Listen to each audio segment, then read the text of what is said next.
Movie के start में हम एक कपल देखते हैं, जे और बेथ। दोनों हाइकिंग करने जंगल में जा रहे थे। जे बेथ की बहुत केयर कर रहा था और इस बात से बेथ इरिटेट हो रही थी। असल में बेथ को कैंसर था और 1 साल पहले ही सारे मेडिकल ट्रीटमेंट के बाद उसे कैंसर फ्री डिक्लेयर कर दिया गया था और आज बेथ को कैंसर फ्री हुए 1 साल हो चुका था। इसलिए वो इसको सेलिब्रेट करने के लिए ट्रिप पर जा रहे थे। रास्ते में एक बड़े पत्थर पर चढ़ते हुए बेथ गिर जाती है और उसकी टांग पर चोट आ जाती है। उसके बाद वो जंगल में एक जगह पहुंचकर रुक जाते हैं। जे कहता है कि हम यहाँ कैंप लगाएंगे। जे को वहीं छोड़कर बेथ पास ही गुजरती एक नदी पर अपना जख्म धोने चली जाती है। वो वहाँ बैठकर रोने लगती है। कुछ तो था जो उसे परेशान कर रहा था। नदी में अपनी जख्मी टांग साफ करते हुए अचानक नदी के बहते हुए पानी में खून आने लगता है। बेथ घबराकर सामने देखती है तो उसे सामने ही कोई डेड बॉडी नजर आती है। कुछ देर बाद अब जे भी वहां आ चुका था। वो दोनों देखते हैं कि ये किसी रीछ की डेड बॉडी थी, लेकिन उसकी सारी स्किन जैसे किसी ने उतार दी थी। जे कहता है कि हो सकता है कि ये किसी इल्लीगल शिकारी का काम हो। फिर वो लोग कैंप में वापस आ जाते हैं। जे ने वहाँ सेलिब्रेशन के लिए अच्छी खासी तैयारी कर रखी थी। थोड़ी देर में रात हो जाती है। वो दोनों बातें कर रहे होते हैं तो उन्हें दूर से गन शॉट की आवाज आती है। जे कहता है कि हमें रेंजर्स को कॉल करके बताना चाहिए, लेकिन बेथ उसे रोक देती है और कहती है कि अगर रेंजर्स यहाँ आ गए तो हमारा ट्रिप का सारा प्लान चौपट हो जाएगा। रात को सोते हुए बेथ नाइटमेयर देखती है जिसमें वो एक स्ट्रेचर पर बंधी होती है। उसके सर पर बाल नहीं थे और फिर अचानक किसी क्रिएचर के लंबे लंबे हाथ उसके पीछे से आकर उसे दबोच लेते हैं। बेथ डर कर उठ जाती है। उसी टाइम उसे जंगल से कोई आवाज सुनाई देती है। फिर वो शूज पहने बगैर ही अपने टेंट से बाहर आ जाती है और टॉर्च उठाकर जंगल में जाने लगती है। तभी उसे कोई खौफनाक चीख सुनाई देती है। बेथ डर कर गिर जाती है और उसके हाथ से टॉर्च भी गिर जाती है। जब वो टॉर्च उठाती है तो देखती है कि उसकी टॉर्च किसी स्लाइमी चीज में गिरी हुई थी। वो अपने आसपास भी किसी क्रिएचर की मौजूदगी को महसूस करती है। उसी वक्त जे भी वहां आ जाता है। फिर वो दोनों टेंट के पास पहुंचकर देखते हैं कि उनका टेंट बुरी तरह फटा हुआ था और इस पर भी वही स्लाइमी लिक्विड गिरा हुआ था। उनका सारा सामान भी टूटा हुआ था और उनके फोन भी टूट चुके थे। बेथ कहती है कि कौन ये सब कुछ कर सकता है। जे कहता है कि हमें यहाँ से गए मुश्किल से चंद मिनट ही हुए हैं। बेथ के शूज तक स्लाइम से भरे हुए थे। जे को वहाँ एक अजीब और बड़ा सा दान भी गिरा हुआ मिलता है। इसी वक्त जंगल में चारों तरफ किसी क्रिएचर के गुर्राने और चीखने की आवाजें आने लगती हैं। बेथ वही गंदे शूज पहन लेती है और वो दोनों वहाँ से भागने में ही आफियत समझते हैं। वो जल्द से जल्द ट्रेल तक पहुंचना चाहते थे, लेकिन कुछ ही दूर जाकर उन्हें वही स्लाइम दिखता है और साथ ही वहां धुएं और आग से बनी कोई चीज दिखाई देती है जो तेजी से एक से दूसरी जगह मूव कर रही थी। और फिर एक दरख्त के पीछे से बड़े से हाथ नजर आते हैं। बेथ वहां देखती है तो उसकी आंखें ब्लू होने लगती हैं। जे उसी वक्त उसे वहां से भागने को कहता है। वो दोनों तेजी से वहां से भागते हैं, लेकिन उन्हें ट्रेल नहीं मिल रही थी। सुबह हो जाती है। वो समझ जाते हैं कि ये दोनों जंगल में भटक चुके हैं। बेथ जे को कुछ बताना चाहती थी, लेकिन वो कह नहीं पाती। उसी वक्त बेथ को दोबारा धुआं और आग दिखाई देती है और उसकी आंखें दोबारा से ब्लू होने लगती हैं, जैसे कोई उसे पोजेस कर रहा हो। जे आगे बढ़ने लगता है तो उसका पाँव वहाँ लगे एक शिकंजे में फंस जाता है। बेथ वहाँ आकर उसका पाँव शिकंजे से निकालती है, लेकिन इसकी टांग की हड्डी टूट चुकी थी। जे दर्द से चिल्लाता है तो बेथ उसके मुंह पर हाथ रखकर बोलती है कि उसने हमें ढूंढ लिया है, हमें जल्दी यहाँ से निकलना होगा। फिर वो जे को सहारा देकर वहाँ से ले जाने लगती है, लेकिन जे का बहुत खून बह रहा था। वो गिर पड़ता है। उस पर बेहोशी तारी होने लगती है। अब जिस वक्त बेथ बीमार थी तो जे हर बार उसकी हिम्मत बंधाने के लिए एक ही जुमला बोला करता था कि हार मान लेना मसले का हल नहीं है। लेकिन अब जे उसे कहता है कि मुझे यहीं छोड़कर तुम चली जाओ तो बेथ उसे यही बात याद दिलाती है। फिर बेथ जे को वहीं छोड़कर वापस आने का वादा करके अकेले ही रास्ता ढूंढने वहाँ से निकल जाती है। आगे बढ़ते हुए पहले बेथ को बहुत से बच्चों की सरगोशियां सुनाई देने लगती हैं। फिर उसे दोबारा से धुआं और आग से बना क्रिएचर नजर आता है जो तेजी से उसके इर्द गिर्द हवा में मूव करने लगता है। बेथ वहां से भागकर एक जगह आ जाती है जहां पत्थरों से बनी पुरानी और टूटी फूटी बिल्डिंग थी। बेथ उसके अंदर जाकर देखती है तो उसे वहां एक कुआं सा मिलता है जो कर्स्ड था और फिर उसे वहां कई इंसानों की स्किन लटकी हुई मिलती है। फिर वहीं एक इंसानी स्किन के पीछे से 2 आंखें बेथ को घूरने लगती हैं, तो डर कर बेथ वहां से भाग जाती है। फिर वो एक दरख्त के नीचे बने गड्ढे में छुप जाती है। उसी वक्त कोई उसके पीछे से आकर उसके मुंह पर हाथ रख देता है और उसे पीछे खींच लेता है। ये कोई इंसान ही था जो उसे क्रिएचर से बचाने की कोशिश कर रहा था। फिर अगले सीन में हम देखते हैं कि वो आदमी जे को अपने कंधों पर उठाकर बेथ के साथ ही एक बंकर में ले आता है।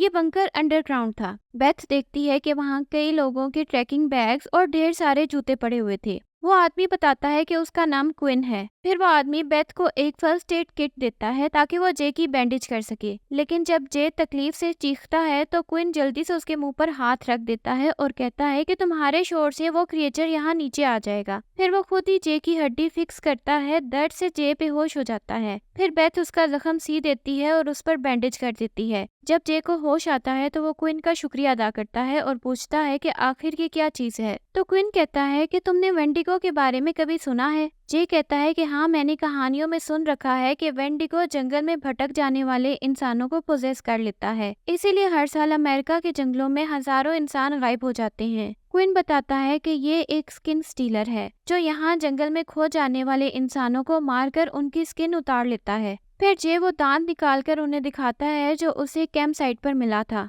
बेथ क्विन से कहती है कि क्या तुम यहाँ से निकलने में हमारी मदद करोगे? तो क्विन कहता है कि हम सुबह निकलेंगे। रात को सोते हुए दोबारा से बेथ को नाइटमेयर आता है जिसमें वो फांसी के फंदे पर लटकी होती है। बेथ की आंख खुल जाती है। वो उठकर जे का जख्म चेक करती है। तभी उसे पता चलता है कि इस बंकर के नीचे भी कुछ है, लेकिन वो इस पर ज्यादा ध्यान नहीं देती और दोबारा से सो जाती है। सुबह क्विन बेथ को जगाता है और कहता है कि हमें अब यहाँ से निकलना है। बेथ जे को भी साथ ले जाना चाहती थी, लेकिन क्विन कहता है कि हम एक बार ट्रेल ढूंढ लें तो वापस आकर इसको साथ ले जाएंगे। बंकर से निकलकर क्विन और बेथ एक जगह छुपकर बैठ जाते हैं। क्विन ने शॉटगन उठा रखी थी। उसने एक लॉकेट पहन रखा था जिसमें एक बच्ची की पिक्चर थी। बेथ पूछती है कि क्या ये तुम्हारी बेटी है? तो क्विन कहता है कि ये एडिसन है। मैं उसे इस जंगल में लाया था ताकि उसे सिखा सकूं कि शिकार कैसे करते हैं। मैं चाहता था कि वो ताज़ा हवा में सांस ले। बेथ समझ जाती है कि क्विन की बेटी को भी वेंडिगो ने मार दिया था। फिर वो वहाँ से निकलकर आगे बढ़ने लगते हैं। बेथ को दोबारा से बच्चों की सरगोशियां सुनाई देने लगती हैं। वो रुक जाती है और पीछे मुड़कर देखती है तो क्विन गायब था। वो क्विन को आवाजें देने लगती है। उसी टाइम वहाँ वेंडिगो आ जाता है। वो बेथ पर एक बार हमला करने की कोशिश करती है तो बेथ वहाँ से भाग जाती है। फिर वो दोबारा बेथ की तरफ बढ़ने लगता है तो क्विन उस पर गोली चलाता है जिससे वेंडिगो वहाँ से भाग जाता है। बेथ कहती है कि तुम कहाँ चले गए थे? वो मुझे मार सकता था। क्विन उसके बालों पर लगी स्लाइम को देखकर कहता है कि मारा तो नहीं ना? फिर क्विन बताता है कि मैं उसे गन शॉट की मदद से स्लो डाउन तो कर सकता हूँ, लेकिन मैं उसे मार नहीं सकता जब तक कि मैं उसका सर उसके तन से जुदा ना कर दूं। फिर बेथ उससे कहती है कि तुमने झूठ बोला कि तुम यहाँ जंगल में फंस गए हो। तुम यहाँ ट्रैप नहीं हुए बल्कि तुम खुद यहाँ रुककर इस चीज को शिकार करना चाहते हो। इसके बाद बेथ और क्विन वापस बंकर में आ जाते हैं। बेथ देखती है कि जे की टांग के जख्म में इन्फेक्शन हो रहा था जिसकी वजह से उसे तेज बुखार हो रहा था। वो क्विन से कहती है कि हमें हर हाल में यहाँ से निकलना होगा, नहीं तो जे की बॉडी में जहर फैल जाएगा और वो मर जाएगा। क्विन उसे कहता है कि मैं तुम्हें यहाँ से बाहर नहीं जाने दूंगा। फिर साथ ही वो पूछता है कि क्या तुम बीमार हो और क्या यहाँ आने के बाद तुम्हें नाइटमेयर्स दिखाई देने लगे हैं? बेथ कुछ समझ नहीं पा रही थी कि वो क्या कह रहा है। वो उसे बताती है कि मुझे कैंसर था, लेकिन मुझे पता चला कि मेरा कैंसर वापस लौट आया है, लेकिन अभी तक मैंने अपने हस्बैंड को इस बारे में नहीं बताया क्योंकि मैं मरने से पहले अपने हस्बैंड के साथ कुछ अच्छी यादें इकट्ठी करना चाहती थी। क्विन कहता है कि वेंडिगो इंसानों का शिकार करके सिर्फ उनकी स्किन ही नहीं लेता, बल्कि वो लोग जो बीमार और वीक होते हैं और जो मरने वाले होते हैं वो उन्हें मारकर उनकी रूह अपने कब्जे में कर लेता है। इससे उसकी ताकत में इजाफा हो जाता है। मैं तुम्हें तब तक बाहर नहीं जाने दूंगा जब तक मैं इस चीज को मार नहीं लेता। बेथ क्विन से पूछती है कि क्या तुम्हारी बेटी एडिसन भी मेरी तरह बीमार थी? तो क्विन कहता है कि हाँ। फिर वो अपनी बेटी को याद करते करते सो जाता है। उसके सो जाने के बाद बेथ बंकर के फ्लोर से स्लेब उठाकर उसके नीचे चली जाती है। वहाँ उसे एक टनल मिलती है। वो उस टनल से गुजरकर एक जगह पहुँच जाती है। वो देखती है कि वहाँ बहुत सी इंसानों की लाशें पड़ी हुई थी जो गल सड़ रही थी। ये देखकर उसके माइंड में हर बात क्लियर हो जाती है। असल में क्विन ने ही उन लोगों को यहाँ मारकर फेंका हुआ था। यहाँ जंगल में खो जाने वाले लोगों में से अगर कोई वेंडिगो से बच जाता तो क्विन उसे बंकर में ले आता था और फिर उसे बहला फुसलाकर बाहर जंगल में ले जाता और वेंडिगो को मारने के लिए उस इंसान को चारे के तौर पर इस्तेमाल करता था। और आज सुबह भी वो बेथ को इसीलिए बाहर लेकर गया था। वेंडिगो तो आज तक उसके हाथ ना लग सका था, लेकिन ये सारे लोग जरूर क्विन के हाथों मारे गए थे। फिर जैसे ही बेथ बंकर में वापस आती है, क्विन उसे पकड़ लेता है। वो जाग चुका था। बेथ कहती है कि तुम एक मॉन्स्टर हो। क्विन कहता है कि वेंडिगो ने मेरी बेटी को मार डाला, अब मैं हर हाल में उसे खत्म करना चाहता हूँ, चाहे मुझे उसके लिए कुछ भी करना पड़े। बेथ कहती है कि क्या तुम जे को भी बेट के तौर पर इस्तेमाल करने का सोच रहे हो? तो क्विन कहता है कि इसने तो वैसे भी मर ही जाना है। बेथ कहती है कि जे की जगह मुझे ले जाओ, लेकिन क्विन जान गया था कि बेथ बीमार है, इसलिए वो नहीं चाहता था कि बेथ को मार के वेंडिगो दोबारा से और ज्यादा ताकतवर हो जाए। बेथ कहती है कि तुम जे को छोड़ दो, तुम जानते हो कि वेंडिगो कितना फास्ट है, लेकिन जब वो मेरी तरफ आया तो उसने मुझे मारा नहीं था और उसकी मूवमेंट भी स्लो हो गई थी। तुम जे की जगह मुझे ले जाओ, मेरी वजह से वेंडिगो स्लो हो जाएगा और तुम आसानी से उसे मार सकोगे। क्विन भी ये सुनकर कन्विंस हो जाता है। बेथ आखिरी बार जे से मिलती है और चुपके से उसके पास से वो दांत उठा लेती है। फिर बेथ और क्विन बंकर से निकलकर जंगल में आ जाती हैं। बेथ कहती है कि मुझे क्या करना होगा। क्विन कहता है कि तुम बस उसकी आंखों में मत देखना, अगर उसने तुम्हारी आंखों के रास्ते तुम्हारी सोल को देख लिया तो वो उसे तुम्हारे जिस्म से निकालकर उस पर कब्जा कर लेगा। फिर उन्हें कुछ आवाज आती है तो क्विन बेथ को नीचे गिरा देता है और चिल्ला कर कहता है कि तुम्हें ये लड़की चाहिए तो तुम आकर इसे ले लो। इसी टाइम वेंडिगो वहाँ आ जाता है और फिर वहाँ क्विन को अपनी बेटी की आवाज सुनाई देती है जो कह रही थी कि डैडी मुझे हर्ट मत करो। क्विन बेटी की आवाज सुनकर रुक जाता है और उसी वक्त वेंडिगो उसे जख्मी करके वहाँ से चला जाता है। बेथ देखती है कि क्विन शदीद जख्मी हो चुका था। क्विन कहता है कि वो बिल्कुल मेरी बेटी की तरह नजर आ रही थी, मैं अपनी बेटी को खुद अपने हाथों से कैसे मार देता। फिर वो कहता है कि मैं अपनी बेटी की सोल को आजाद करवा लूंगा। ये कहकर वो बेथ को लेकर एक जगह जाता है जहाँ उसने एक फंदा लटका रखा था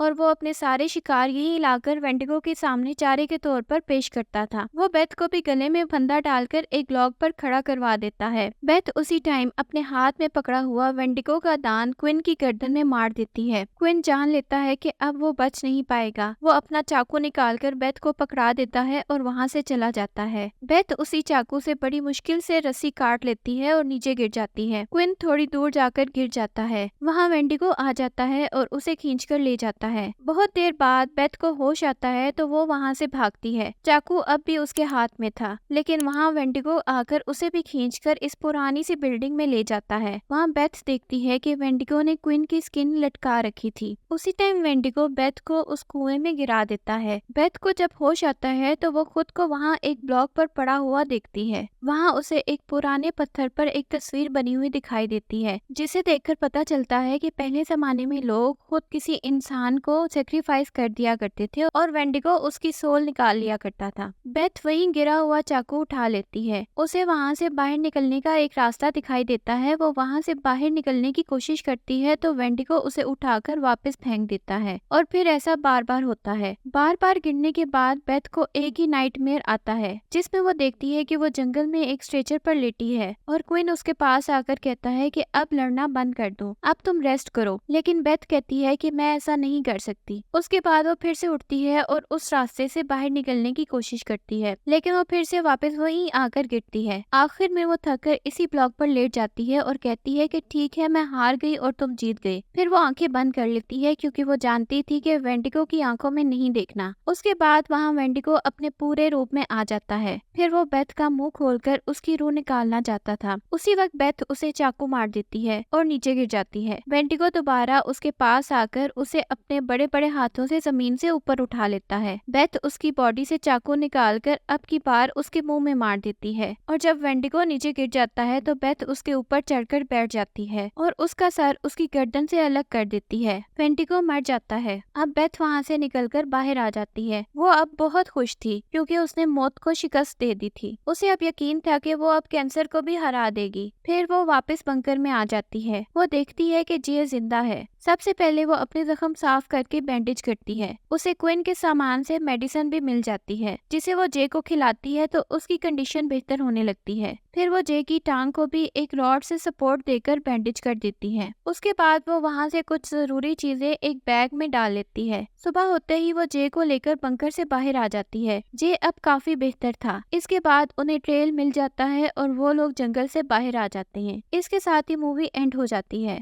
वीडियो पसंद आए तो लाइक और शेयर करें, कमेंट में अपनी राय का इजहार करें और हमारे चैनल को सब्सक्राइब करें।